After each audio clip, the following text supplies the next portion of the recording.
الحمد لله رب العالمين والعاقبة للمتقين والصلاة والسلام على رسوله محمد وآله وأصحابه أجمعين. أما بعد فأعوذ بالله من الشيطان الرجيم. بسم الله الرحمن الرحيم. وقل جاء الحق وزهق الباطل ان الباطل كان زهوقا. صدق اللہ العظیم.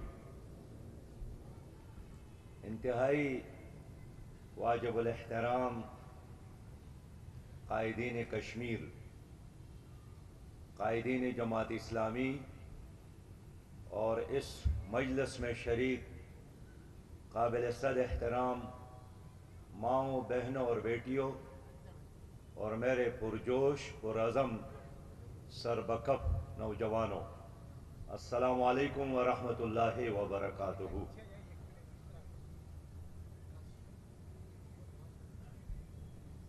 میں کشمیر کی پوری قیادت کا، جو آج اس استقبالیے میں تشریف لائے ہیں، شکر گزار ہوں،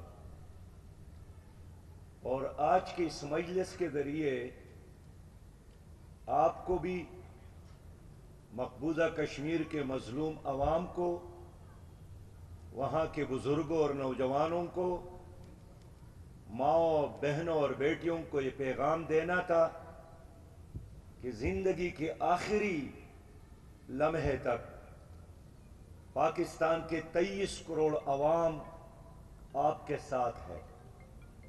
ہم آپ کے ساتھ کھڑے ہیں، اس لیے کہ کشمیر کی آزادی یہ کشمیریوں کا مسئلہ نہیں ہے. کشمیریوں کی طرح پاکستان کی تکمیل کا مسئلہ ہے. بانی پاکستان نے کشمیر کو شہرک قرار دیا تھا. مولانا مودودی رحمت اللہ علیہ نے جسم کا ایک ٹکڑا اور ایک حصہ قرار دیا تھا. اگر پاکستان جان ہے تو کشمیر روح ہے، اور روح کے بغیر جسم کی کوئی حیثیت نہیں ہے. آج کے اس استقبالیہ میں پوری قوم کی طرف سے کشمیر کے اس عظیم جدوجہد میں کام کرنے والے، لڑنے والے، شہید ہونے والے ان تمام غازیوں کو، شہیدوں کو سلام اور خراج تحسین پیش کرتا ہوں. میں مانتا ہوں، میں اعتراف کرتا ہوں کہ اسلام آباد کے حکمران ڈر گئے ہیں، دب گئے ہیں، لیٹ گئے ہیں، لیکن سری نگر کا نوجوان، سری نگر کی ماں، بہن اور بیٹی اسی طرح کڑا بھی ہیں، اور مائیں اسی طرح اپنے بیٹوں کے آنکھوں میں سرما لگا کر اور شہادت کے لیے تیار کروا کر میدان کارزار کی طرح بھیج رہی ہیں. میں حریت کے رہنماؤں سے عرض کروں کہ آپ میں سے اکثر جن جن اضلاع سے تعلق رکھتے ہیں، ظاہر ہے ہم ایک خاندان ہیں، ہم ایک دوسرے کو جانتے ہیں. آپ کے ہر ضلع میں جماعت اسلامی کا کوئی نہ کوئی قائد، کوئی نہ کوئی کارکن، کوئی نہ کوئی ساتھی، آج بھی ان کی لاشیں ادھر موجود ہے. ہمارا اور آپ کا خون ایک مورچے میں بہا ہے، اور انشاءاللہ یہ جدوجہد مکمل آزادی تک ہم جاری رکھیں گے. میں آپ سے عرض کروں کہ حکومت پاکستان کو ہمیشہ ہم نے سمجھانے کی کوشش کی ہے کہ اگر ہم نے انڈیا کا مقابلہ سری نگر میں نہیں کیا تو پھر آپ یہ جنگ مظفر آباد میں لڑیں گے. گزشتہ عرصے جناب باجوہ صاحب، جو آپ سابق اور ریٹائر ہو گئے، انہوں نے میٹنگ بلایا تھا. آزاد کشمیر کے وزیر اعظم بھی اس میں تھے. Muslim League Peoples Party P T I کی پوری قیادت موجود تھی. سب نے ان کی زبان اور ان کی آہنگ میں اور ان کی لے میں لا کر بات کی کہ گلگت بلتستان کو پاکستان کا حصہ ہونا چاہیے، اور پھر کشمیر کے حوالے سے ان کا جو پروگرام تھا ان کی پوری حمایت تمام جماعتوں نے کی، حتیٰ کہ آزاد کشمیر کے وزیر اعظم سابق وزیر اعظم نے بھی کہا کہ آپ جو بھی کرنا چاہتے کر گزرے، لیکن الیکشن کے بعد شہباز شریف نے بھی یہی فتویٰ دیا، بلاول بھٹو نے بھی یہ بات کی، سب نے یہ بات کی۔ میری باری آئی تو باجوہ صاحب نے کہا کہ جماعت اسلامی کا موقف ہمارے موقف سے مختلف ہے، یہ ہمارے ساتھ ہم آہنگ نہیں ہے۔ میں نے کہا اس لیے ہم آہنگ نہیں ہوں کہ جب تک کشمیر آزاد نہ ہو، اسٹیٹس کو تبدیل کرنا، گلگت بلتستان اور آزاد کشمیر کو جدا کرنا، یہ اس آزادی کی کاز کے لیے نقصان دہ ہے۔ ہم اس کو ایک یونٹ کی طور پر رکھے تاکہ کل اگر استصواب رائے ہو تو یہ سب لوگ مل کر انڈیا کے مقابلے میں کھڑے ہو۔ میں نے اس وقت بھی کہا تھا کہ جو کام آپ کر رہے ہیں وہی کام اگر انڈیا نے کیا تو کس طرح آپ ثبوت دیں گے، ثابت کریں گے کہ انہوں نے غلط کام کیا۔ مجھے فخر ہے کہ ان تمام جماعتوں کے موجودگی میں اور سابق آرمی چیف کے موجودگی میں حق اور سچ کی بات اور کشمیر کی قیادت کے مشورے کے ساتھ موقف جماعت اسلامی پاکستان کے امیر نے رکھا، اور میں اس پر اللہ کا شکر ادا کرتا ہوں۔ میں بات کرنا چاہتا ہوں کہ ہمارے جتنی بھی طاقت ہے ہمارے آزاد کشمیر میں، ایک عبدالرشید ترابی صاحب ہے، 2 درجن سے زیادہ قراردادیں انہوں نے کشمیر کے حوالے سے پاس کروائے ہیں۔ ہمارے سینٹ میں ایک سینیٹر مشتاق صاحب ہے، ایک مولانا عبدالاکبر چترالی صاحب ہے۔ اس پوری ایوان میں کشمیر کے لیے اگر کوئی بولتا ہے صرف اور صرف جماعت اسلامی کے یہی کارکنان۔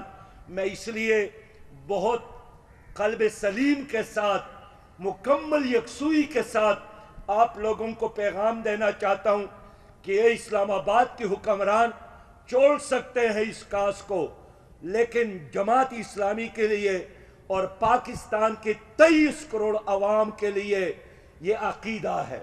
کشمیر کی آزادی ہمارا عقیدہ ہے، کشمیر کی آزادی ہمارا نظریہ ہے۔ ہم جان دے سکتے ہیں، ہر قربانی کے لیے تیار ہے، لیکن کشمیر کی کاس سے ایک لمحہ کے لیے پیچھے ہٹنے کے لیے ہم تیار نہیں ہیں۔ یہ ہماری جدوجہد ہے، یہ امت مسلمہ کی جدوجہد ہے۔ جس طرح کمٹمنٹ ہمارا فلسطین کے ساتھ ہے، اسی طرح کمٹمنٹ ہمارے کشمیر کے آزادی کے ساتھ ہے۔ میں ایک بار پھر پوری قوم سے اپیل کرنا چاہوں گا کہ 5 فروری کو ایک زبردست جوش اور جذبے اور نئے عزم کے ساتھ منانے کے لیے پوری قوم سڑکوں پر نکل آئے، اور مودی جو گجرات کے انسانوں کا قاتل ہے، جو ایک قصائی ہے، جو ایک بین الاقوامی مجرم ہے، اور وزارت عظمیٰ سے پہلے تو ان کو کوئی امریکہ اور یورپ اور مغرب میں ایئرپورٹ پر ویلکم کرنے والا نہیں تھا، ان پر پابندی تھی۔ ایک نہیں، ہزاروں لوگ انہوں نے قتل کیا ہے۔ یہ بابری مسجد کا قاتل ہے۔ میں اس لیے حکومت سے کہنا چاہتا ہوں کہ کشمیریوں کی وکالت کرنا یہ حکومت پاکستان کی ذمہ داری ہے۔ میں نے ہمیشہ تجویز دی ہے کہ کشمیر کی قیادت کو فیسیلیٹیٹ کیا جائے تاکہ وہ دنیا بھر کے ہر فورم میں جا کر اپنی بات اپنی زبان سے کرے، اس لیے کہ پاکستان کے حکمران تقریر سے زیادہ کوئی عمل اب تک انہوں نے نہیں دکھایا۔ مجھے خود یورپی یونین کے سفیروں نے کہا کہ ہم تو سننے کے لیے تیار ہے، لیکن سلامتی کونسل میں 7 سال تک پاکستان کا ایک نمائندہ موجود تھا، دنیا کے ہر موضوع پر انہوں نے بات کی، کشمیر کے حوالے سے بات نہیں کی. میں نے کہا میں سرکار کا نمائندہ نہیں ہوں, میں عوام کا نمائندہ ہوں, میں کشمیریوں کی بات کرتا ہوں. اس لیے اس حکومت سے اور سابق حکومتوں سے کوئی توقع رکھنا یہ ایک کار عبث ہے. ایک ہی راستہ ہے. کل بھی ہم کہتے تھے, آج بھی ہم کہتے ہیں, جہاد کا راستہ, جدوجہد کا راستہ, اور جہاں جدوجہد اور جہاں جہاد لوگ راستہ اختیار کر لیتے ہیں, اللہ ساتھ دیتا ہے, اللہ راستے کھولتا ہے, اللہ نصرت فرماتا ہے. یہی نصرت اللہ تعالیٰ نے افغانستان افغانوں کے ساتھ کی, اور یہی نصرت انشاءاللہ ہماری شامل حال رہے گی اگر اللہ پر توکل کر کے ہم اپنی جدوجہد کو جاری رکھیں. میرے بھائیوں, آپ جانتے ہیں کہ آج پشاور میں ایک مسجد میں خودکش دھماکے میں ہمارے 28 بھائی شہید ہو گئے, اور 194 میں ہمارے بھائی یہ زخمی ہو گئے ہیں. ایک مسجد میں نماز کے دوران اتنا بڑا واقعہ ہوا جو پاکستان کی تاریخ میں ایک بدترین واقعہ ہے. اس لیے کہ پاکستان تو ہے اللہ کا گھر, اور پھر پاکستان میں ایک مسجد میں جہاں لوگ نماز ادا کرنے گئے تھے, ایسا کام کوئی دشمن تو کیا ایک ظالم دشمنی کر سکتا ہے.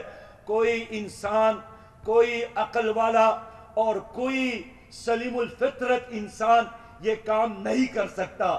یہ وحشت ہے, یہ بربریت ہے, یہ ظلم ہے. جتنا ہی ان کا مذمت کی جائے ہماری ہمدردیاں ہے ان تمام زخمیوں کے ساتھ, ان تمام شہداؤں کے ساتھ. اللہ تعالیٰ ان کی شہادتوں کو قبول فرمائے.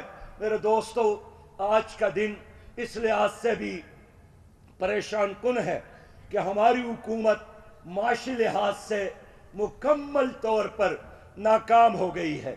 اور کل حکومت نے اعلان کیا تھا کہ پٹرول کی قیمتوں میں 35 روپیہ فی لیٹر, اور اس طرح مٹی کے تیل کی قیمتوں میں 18 روپیہ فی لیٹر اضافہ کیا, اور لوگ حواس باختہ ہو گئے. اور آج کسی آدمی کے چہرے پر میں نے کوئی مسکراہٹ نہیں دیکھی. یہ نتیجہ ہے پاکستان میں سودی نظام کا, یہ نتیجہ ہے پاکستان کے لیے سودی قرضہ لینے نظام کا, یہ نتیجہ ہے پاکستان کے لیے سودی قرضہ لینے کا. اور یہ جو اسحاق ڈار صاحب نے فرمایا تھا کہ میں پاکستان کو اللہ کے حوالے کرتا ہوں, اللہ ہی بچائے پاکستان کو, اللہ ضرور بچائے گا پاکستان کو. لیکن ضروری ہے ہم اللہ کے راستے پر چلے نا, ہم سود سے توبہ تو کرے نا, ہم کرپشن تو چھوڑے نا, ہم جھوٹ تو چھوڑے نا, ہم بدیانتی تو چھوڑے نا. اگر آپ سود کو اور جھوٹ کو بھی ساتھ رکھتے ہیں اور پھر یہ بھی امید رکھتے ہیں کہ اللہ ہی ہمارا ساتھ دے گا, اللہ کا وعدہ ہے وَأَنْتُمُ الْأَعْلَوْنَ إِن كُنتُم مُؤْمِنِينَ. چند دن قبل جناب شہباز شریف نے فرمایا تھا کہ دل تو چاہتا ہے کہ کپڑے بیچوں. اس وقت قوم کی سمجھ میں یہ بات نہیں آئی, لیکن آج سچی بات یہ ہے کہ پاکستان کے ہر انسان کو شہباز شریف کی پالیسیوں نے اور اس سے پہلے عمران خان کی پالیسیوں نے کپڑے بیچنے, گھر کا سامان بیچنے پر مجبور کیا ہے. اور آج پوری قوم حیران پریشان ہے, اس لیے کہ ایک ایسا نظام ہے, پیپل پارٹی حکومت میں, مسلم لیگ حکومت میں, پی ٹی آئی حکومت میں, تمام سیاسی جماعتیں جو پارلیمنٹ میں موجود ہے, جماعت اسلامی کے علاوہ سب کے سب حکومت میں شامل ہے.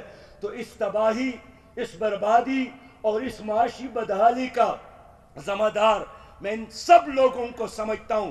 اور میں وارننگ دیتا ہوں کہ آپ کہتے ہیں کہ اب قربانی دینے کا وقت آیا ہے. غریب ہمیشہ قربانی دیتا ہے, لیکن کبھی آپ بھی تو قربانی دے دے.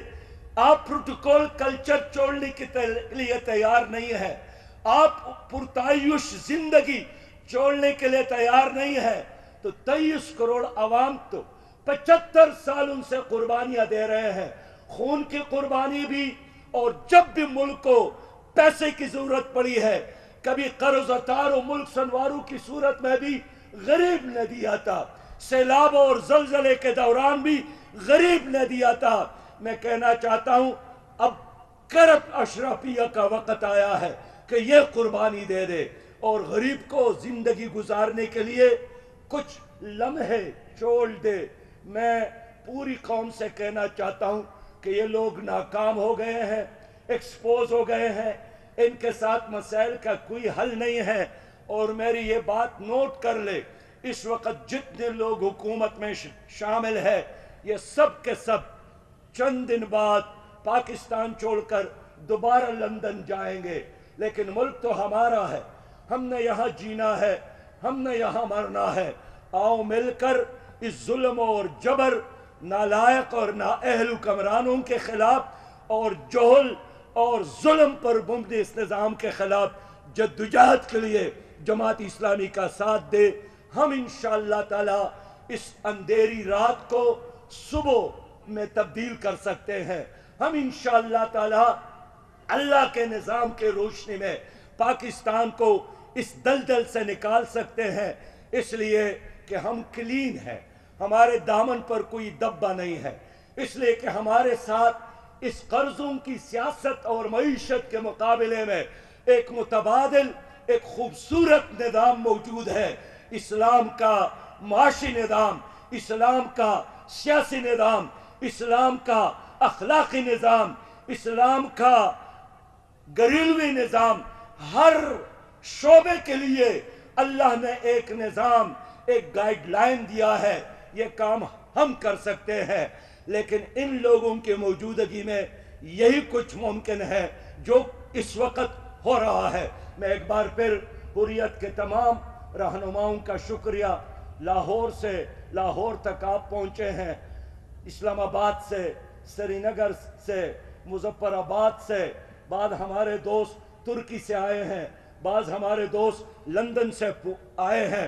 میں نے سب کا نام تو نہیں لیا وقت کی قلت کی وجہ سے، لیکن دعا کرتا ہوں کہ ہر قدم کے بدلے، ہر لفظ کے بدلے اللہ تعالیٰ آپ لوگوں کو اجر عظیم عطا فرمائے۔ اور منصورہ مسجد کے سائے میں ایک بار پھر میں آپ سے بھی اور اپنی قوم سے وعدہ کرتا ہوں کہ انشاءاللہ کشمیر کے آزادی کے لیے جدوجہد جاری رکھیں گے، اور میں وہ دن دیکھنا چاہتا ہوں حریت ہمارے کانفرنس کے رہنماؤں کو چمکتے دمکتے پیشانیوں کے ساتھ اور ان کے چہروں پر مسکراہٹوں کے ساتھ ان کو سری نگر میں دیکھوں، ان کو بارہمولہ میں دیکھوں۔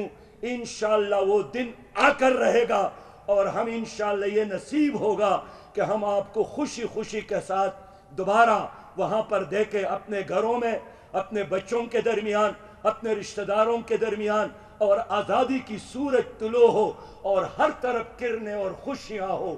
وآخر دعوانا ان الحمدللہ رب العالمین۔